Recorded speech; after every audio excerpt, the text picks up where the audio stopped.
যাদবপুর বিশ্ববিদ্যালয়, যে যাদবপুর বিশ্ববিদ্যালয় গত বুধবার দিন রাত্রিবেলা আমরা যে জায়গায় দাঁড়িয়ে রয়েছে এই হচ্ছে 4 নম্বর গেট। যে 4 নম্বর গেটে একেবারে থেকে দেখা যাচ্ছে সিসি ক্যামেরা ফুটেজে এই গেট ধাক্কা দিয়ে খুলে ভেতরে প্রবেশ করছে একদল হাতে লাঠি নিয়ে, এবং তার পরবর্তীকালে ভেতরে কি পরিস্থিতি তৈরি করেছিল সেটা তুমি দেখেছো বিভিন্ন ফুটেজ থেকে, সামনে সিসি ক্যামেরা ফুটেজ ছাড়াও যে দেখা যাচ্ছে এখান থেকে যাচ্ছে এবং তার পরবর্তীকালে ভেতর দিকে যেতে যেতে ব্যানার, ফ্লেক্স, হোর্ডিং ছিঁড়ে দিচ্ছে একদল তাদের যারা এবিভিপি সমর্থক বলে একেবারে স্পষ্ট করে কিন্তু অভিযোগ উঠেছে। এবং তার পরবর্তীকালে এখন অরবিন্দ ভবন, যেটা হচ্ছে প্রশাসনিক ভবন, সেই জায়গায় গিয়ে ছাত্রছাত্রীরা যারা সেই সময় ছিলেন তারা আতঙ্কিত হয়ে অরবিন্দ ভবনে আশ্রয় নেয়। তখন অরবিন্দ ভবনের বাইরে একেবারে আগুন জ্বালাতে পর্যন্ত দেখা যায়। পুলিশ প্রথমে কি বলেছিল? পুলিশ বলেছিল যে একেবারে হচ্ছে যে প্রথমে তিনি হচ্ছে পুলিশ হচ্ছে ভিসির সঙ্গে যোগাযোগ করেছিলেন, ভিসি বা অথরিটিকেও সঙ্গে কথা বলা যায়নি। পরবর্তীকালে 100 ডায়ালে ফোন আসে এবং তার পরবর্তীকালে হচ্ছে প্রো ভিসি পুলিশের সহযোগিতা চায় এবং তারপর পুলিশ আসে, এসে হচ্ছে যারা এখানে ছিলেন বহিরাগত তাদেরকে বের করে দেয়। বিভিন্ন মোড় প্রশ্ন তলে পুলিশ যখন বের করে দিচ্ছে তখন তাদেরকে গ্রেপ্তার কেন করছে না? যাদবপুর বিশ্ববিদ্যালয় মতো একটা জায়গা, সেই জায়গায় এসে এই পরিস্থিতি। অন্যদিকে ঘটনা সূত্রপাত রাত্রি 9টা নাগাদ, রাত্রি 9টার সময় হচ্ছে ফেডসুর একটা জেবি মিটিং, সেই জেবি মিটিং নিয়ে গন্ডগোল এবং তার পরবর্তীকালে হচ্ছে যে তারা হাসপাতালে গেল আহত অবস্থায়, তার পরবর্তীকালে সেখানে উত্তেজনা পরিস্থিতি তৈরি হলো। এরপরে কি দেখা গেল? এরপরে হচ্ছে ঘড়ির কাঁটায় রাত্রি 12টা 36 থেকে 40 মিনিট নাগাদ সিসি ক্যামেরা স্পষ্ট দেখা যাচ্ছে যে যাদবপুর বিশ্ববিদ্যালয় একদল তারা আসছেন হাতে লাঠি নিয়ে, তারপরে ইউনিভার্সিটির ভেতরে প্রবেশ করছেন এবং তারপরে রীতিমতো একেবারে তাণ্ডব চালাচ্ছে।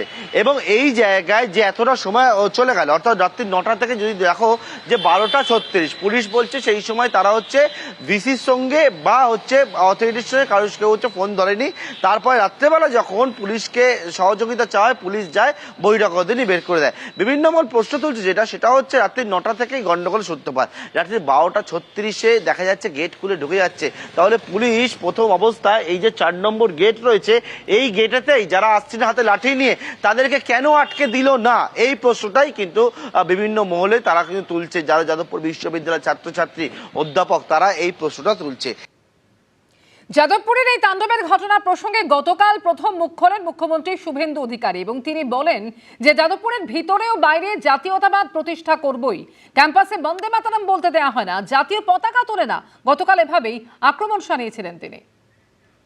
যাদবপুরে জানেন বন্দে মাতরম বলতে দেওয়া হয় না, যাদবপুরে জানেন জাতীয় পতাকা ওঠে না, যাদবপুরে জানেন শিক্ষা দপ্তরকে ঢুকতে দেওয়া হয় না, যাদবপুরে জানেন সিসিটিভি লাগাতে দেওয়া হয় না, যাদবপুরে এক শ্রেণীর টুকরে টুকরে গ্যাং, এক শ্রেণীর জিহাদি যারা রাষ্ট্রবিরোধী, যারা 26শে জানুয়ারি 15ই আগস্ট পালন করে না, এই সরকার ডক্টর শ্যামাপ্রসাদ মুখার্জির স্বপ্ন নিয়ে এসেছে, তার স্বপ্নকে পূরণ করার জন্য এসেছে। এখানে রাষ্ট্রবাদ, এখানে ভারতীয় সংস্কৃতি, এখানে সনাতন সংস্কৃতি, এর সঙ্গে কোনো সমঝোতা আমরা করব না। জাতীয়তাবাদ প্রতিষ্ঠা করতে হবে শিক্ষা প্রতিষ্ঠানে, শিক্ষাঙ্গনে, শিক্ষার পরিবেশ যেমন বজায় রাখতে হবে, সেটা আমাদের অগ্রাধিকার। সাথে সাথে জাতীয়তাবাদকেও প্রতিষ্ঠা করতে হবে। টুকরে টুকরে গ্যাং, জিহাদি গোষ্ঠী, কাশ্মীর মাঙ্গে আজাদি, এসব কথা যারা বলছে তাদের মুখ সেলাই করার দায়িত্বটা আমাদের। যাদবপুর বিশ্ববিদ্যালয় কাণ্ডে ফের হুঁশিয়ারির সুর রাজ্যের পঞ্চায়েত মন্ত্রীর। দরকার হলে পুরো সার্জিক্যাল স্ট্রাইক হবে বললেন দিলীপ ঘোষ। সার্জিক্যাল স্ট্রাইক চলছে তো, দরকার হলে পুরো সার্জিক্যাল স্ট্রাইক হবে। কোনো দেশদ্রোহী আর সমাজ বিরোধীকে আমরা ওই রকম শিক্ষাঙ্গনে দাদাগিরি করতে দেবো না।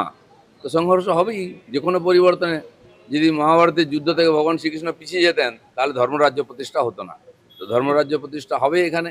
যার অসুবিধা হচ্ছে সে নিজেকে ঠিক করুক। যাদবপুরের ঘটনার প্রসঙ্গে আগেই সমালোচনায় সরব হয়েছিল কালীঘাট টুডুবুল। বিধায়ক কুণাল ঘোষ কি বললেন শুনুন। তদন্ত করে দেখা হোক যে বাইরের লোকদের কিভাবে ঢোকার ব্যবস্থা করে দেওয়া হলো, বাইরের লোক ঢুকলো কিভাবে, কারা দায়ী, বাইরের লোকটা ঢুকলো কিভাবে, হামলা চললো কেন। বিধায়ককে তো একজনকে দেখা গেল, যদিও সেই কেন্দ্রের নয়, তিনি তো আবার ইতিহাস ভূগোলই জানেন না, কোন কেন্দ্রে তার কোনটা পড়ে আর কোনটা পড়ে না। তো তাকে দেখা গেল বলছেন সারা রাত হামলা চলবে। এবিপি আনন্দ, এগিয়ে থাকে, এগিয়ে রাখে।